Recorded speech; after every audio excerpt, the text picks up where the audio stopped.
இது சம்பந்தமாக ஏற்கனவே பல சந்தர்ப்பங்களில் பல கேள்விகளுக்கு பதிலாக நம்ம விளக்கி இருக்கிறோம் பல கேள்விகளில். இருந்தாலும் சுருக்கமாக சொல்கிற விஷயம் என்னன்னு கேட்டால், ஜமாத்து தொழுகை என்கிற ஒரு விஷயம் அது வந்து கட்டாய கடமை கிடையாது. ஜமாத்தில் தான் தொழுது ஆகணும், ஜமாத்து இல்லாமல் தொழுதால் அந்த தொழுகை செல்லாது என்கிற மாதிரியான ஒரு விஷயம் கிடையாது.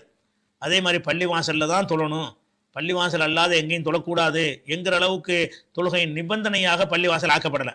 தொழுகைன்னா பள்ளி தான் அப்படின்னு ஆக்கப்படலை. எதுக்குன்னு கேட்டால், ஜமாத்தாக தொழுகிறதுக்கு வந்து 27 மடங்கு நன்மை கூட. சில ஹதீஸில் 25ன்னு வருது. அப்போ 25 27 மடங்கு நன்மைகள் அதிகம் எதில் இருக்கிறது? ஜமாத்தா தொழுகிறதுல. அப்போ ஜமாத்தா நீங்கள் தொழுகிறோன்னு முடிவு எடுத்தீங்கன்னு சொன்னால், எல்லாரும் சேரக்கூடிய ஒரு இடத்துக்கு போனால் தானே ஜமாத் தொழ முடியும்.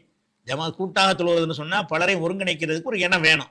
அதுக்கு தான் பள்ளிவாசல். வீட்டில் வந்து ஜமாத் தொழுவதற்கான சான்ஸு எல்லா நேரத்துலையும் இங்கே சில நேரத்தில் எல்லாரும் குடும்பத்தில் எல்லாம் ஒன்றா இருப்பாங்க, அப்படி இல்லாமல் இருப்பாங்க. அதில் வந்து ஜமாத் தொழுதா கூட நீங்கள் சாத்திய குறைவாக இருக்குது. பள்ளிவாசல்லே போய் நீங்கள் தனியாக தொழுதிங்க ஒரு நன்மை தான் கிடைக்கும்.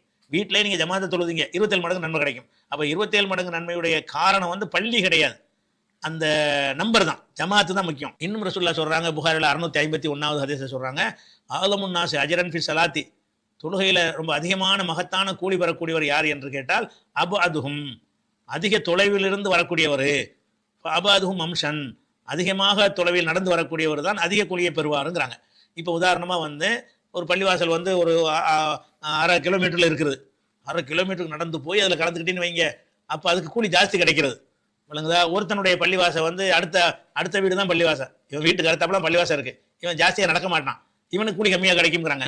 சில நேரங்களில் இந்த பள்ளிவாசல் இல்லாமையும் கூட என்ன செய்கிறாங்கன்னா, பல சகாபாக்கள் வந்து எனக்கு முடியாமல் இருக்கிறது, அதனால் நான் வந்து மழையினால் எனக்கு போக முடியல, நான் உடம்பு கனத்த ஒரு ஆளாக இருக்கிறேன், என்னை வந்து வீட்டில் நான் தொழுதுக்கிற போகிறேன், நீங்கள் எங்கள் வீட்டுக்கு வந்து ஒரு இடத்துல தொழுதுட்டு போங்க, அந்த இடத்தை நான் பள்ளிவாசல் ஆக்கிக்கிறேன்னு ஒருத்தர் வந்து கேட்பார். ரசூலுல்லாஹ் அவர் வீட்டுக்கு போய் அவர் சொன்ன இடத்துல தொழுது காட்டி விட்டு வருவாங்க. அதையே அவர் பள்ளிவாசல் ஆக்கி கொண்டு பள்ளிக்கு போகாமல் இருக்கிறார். எதனால? பாடி கனத்தவராக இருக்கிறவர், உடம்பு வந்து சதை போட்டவராக இருக்கிறார். அவருக்கு ரசூலுல்லாஹ் என்ன செய்கிறாங்கன்னா, நீ பள்ளிக்கு வராட்டாலும் பரவாயில்லைங்கிறாங்க.